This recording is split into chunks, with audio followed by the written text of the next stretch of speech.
What's up, Gabsters? Welcome back to my channel, and today I will show you guys a tool that I use for live streaming, which is OBS, and give you guys a quick tutorial on how I do my setup, how it works, what are the factors that affect your live streams, and share with you guys how I use OBS Studio.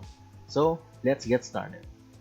So currently, we are in an enhanced community quarantine because of the COVID-19 situation dito sa country natin. So everyone has been forced to be at home, to stay at home, so that we flatten the curve of spreading this new virus. Because of that, medyo limited yung galaw natin as creators. We can't really go out anymore to make content, to shoot content, and all of those things. And one of the things that you can actually do right now as a supplement to your content is do live streaming. And one tool that you can actually use to do this is OBS Studio. So I will link it in the description box on where you can download it. And it is actually for free to use, and then use it on a free platform like Facebook and YouTube, and wala kang gagastusin except internet and kuryente. So later on in this video, I will show you my settings, paano ka makapag-start live streaming on Facebook and YouTube. So before we dive into that, I guess, yun nga, pag-usapan na natin kung yung mga factors that affect your live streaming. First, number one, is yung power ng iyong computer or your laptop. Kaya isang factor yung power ng iyong computer or laptop because live streaming takes up computer resources as well. Kasi nagpa-forward siya ng mga frames from your PC to the server ng Facebook Live or ng YouTube Live, and hindi pa kasama doon yung ginagawa mo sa screen mismo. Like, for example, if nakabukas yung Premiere Pro or yung Photoshop, and also yung browser mo, if ever na may pinapakita ka through Google Chrome or something, live streaming takes a toll on your computer talaga. What I suggest that you use as a live streaming computer or laptop is something that has the following specs. First, if you're an Intel user, a minimum of i5, hopefully the latest gen, pero I think kahit 4th gen kaya naman ng i5.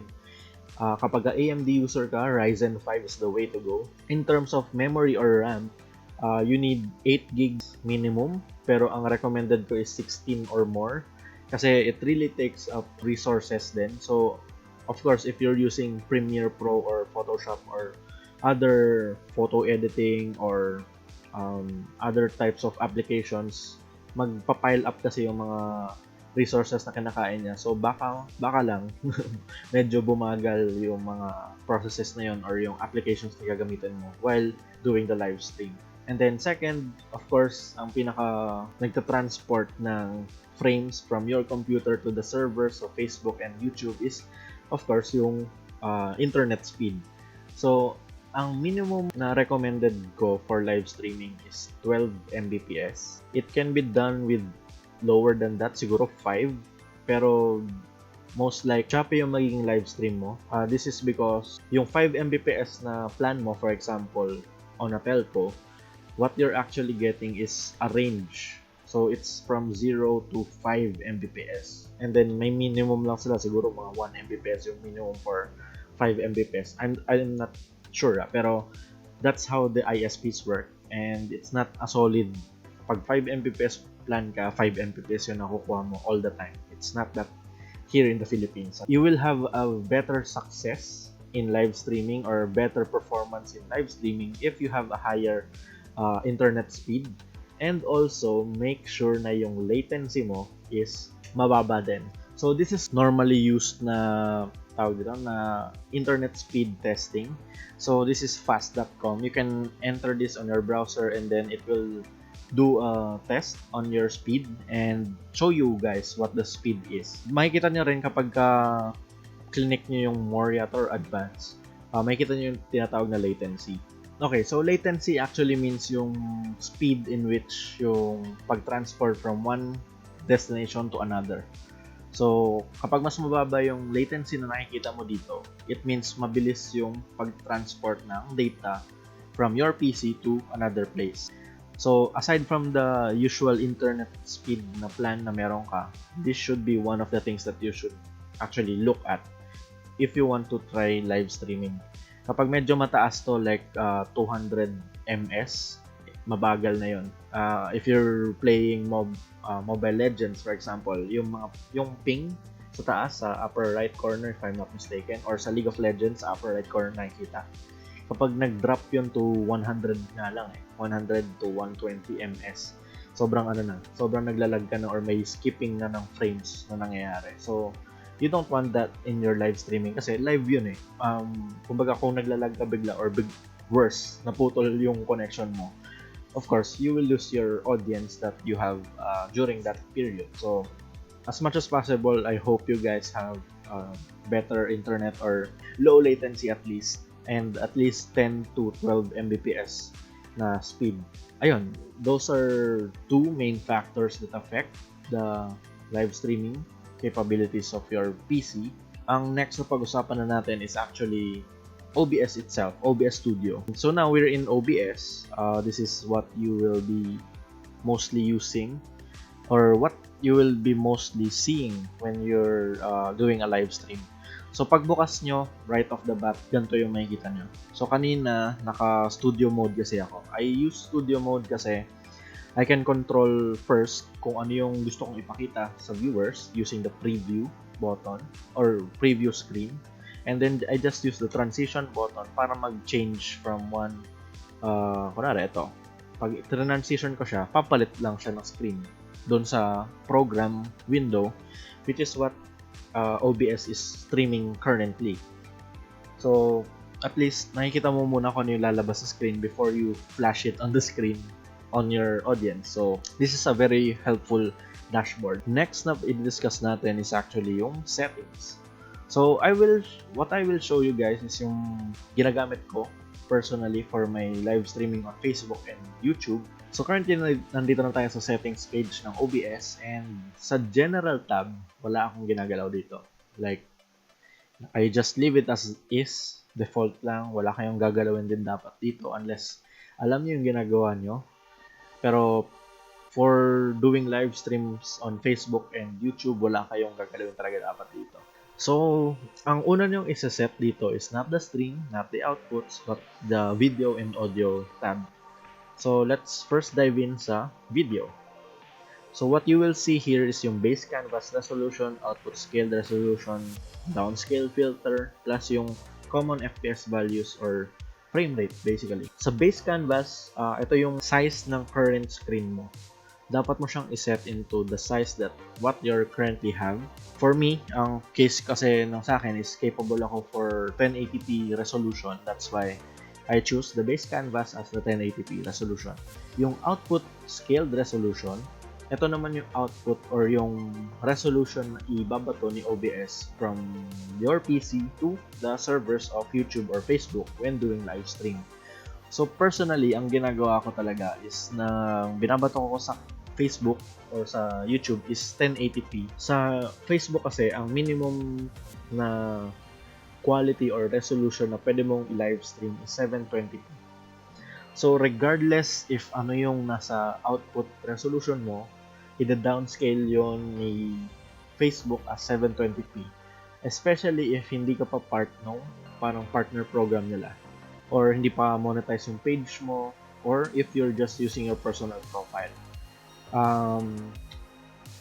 Because of that, kahit na 1080p yung binabato ko, kay Facebook for example, 720p yung maximum na quality na pwede mong iset dun sa settings ng video or ng live stream.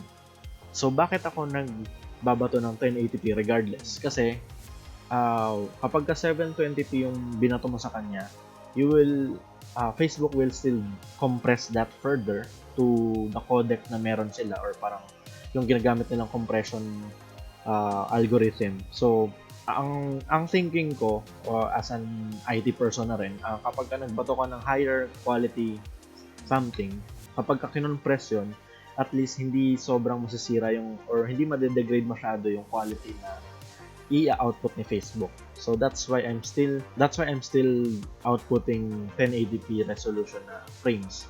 Sa downscale filter, pinalitan ko siya. I think yung default dito is yung bicubic, but what I did is bilinear. Gawin nyo to kasi I've had a better performance nung ginawa kong ganda siya. Common FPS values, of course, it's up to you. You can just stick to 24 or 30. Binabato ko 60 para pag crunch down nga ni Facebook ulit. Ang ginagamit ni Facebook is 720p, tapos parang dina-downscale niya to 30 FPS na frame rate. So, kahit na 60 yon, pag crunch down niya to 30, maayos pa rin yung quality ng video output for the live stream. So, ganun lang yung thinking ko. So, next naman na ating i-check is yung audio. Dito, ang babaguhin nyo lang is yung sample rate if hindi pa naka 44.1 kHz. Also, yung desktop audio mo, isa-set mo din siya, and yung microphone na device na nade-detect ng computer mo. So, currently, nakaset kasi yung itong microphone na to into microphone Realtek High Definition. So, this is a case-to-case basis, depende sa computer na meron ka. Usually, the default just works, pero if minsan kasi may multiple devices kayo like mine, nalilito siya kung ano yung default, especially if nag-install ka ng another microphone drivers, tapos na check mo yung make default, yun yung gagamitin niya as default. So, sample rate and then yung devices lang yung i-add mo, and then you're good to go. So, yung output, so pagkabukas mo ng OBS settings, of course, yung simple mode yung parang default niya. I use yung advanced to set more options, to see more options. And then, ang gagalawin mo lang din talaga dito is, first, yung encoder. Ang X264, kapag ito yung ginamit mo as encoder, ang gagamitin nito is yung processor mo. Kapag yung NVENC H264, gagamitin niya yung GPU na meron yung computer mo. Ayun, if wala kayong GPU or wala na nade-detect na iba dito, you are encouraged to use the X264 na encoder talaga. So next naman is yung bitrate. So yung bitrate na number dito, may computation siya sa Facebook. Kung nakalagay dito, select an H264 video encoder, which is yung NVIDIA NVENC na ginamit ko for my settings. Tapos determine your upload speed. So, di ba sa fast.com, makikita mo doon yung speed ng iyong internet as well as yung latency plus your upload speed. So, you can use that tool again to determine yung upload speed mo. Tapos, kung ano ilalabas dyan, may subtract mo yung 20%, and then yun yung ilagay mo as bitrate mo. And then next, yung keyframe interval. Ito, sa YouTube, I believe it's 2 din yung ginagamit nila. That's why 2 yung sinet ko rito. Sa Facebook, 2 or 3. 2, 3, 4 yung pwede mong gamitin for this. 2 yung recommended, so just use 2. And then the rest, wala ka nang gagalawin dyan. So, recording. If you're gonna record your videos, you have to select which audio tracks are gonna be part of the recording. Pero set mo kung standard ba siya, if you're gonna use FFmpeg to encode your videos, saan yung recording path, anong recording format niya. Ito yung mga available recording format. I'm using MKV para medyo maliit yung file size pero high quality yung video and audio. And then the rest wala ka nang gagalawin. So next is audio, wala ka na rin gagalawin dito unless you want to set this to 128.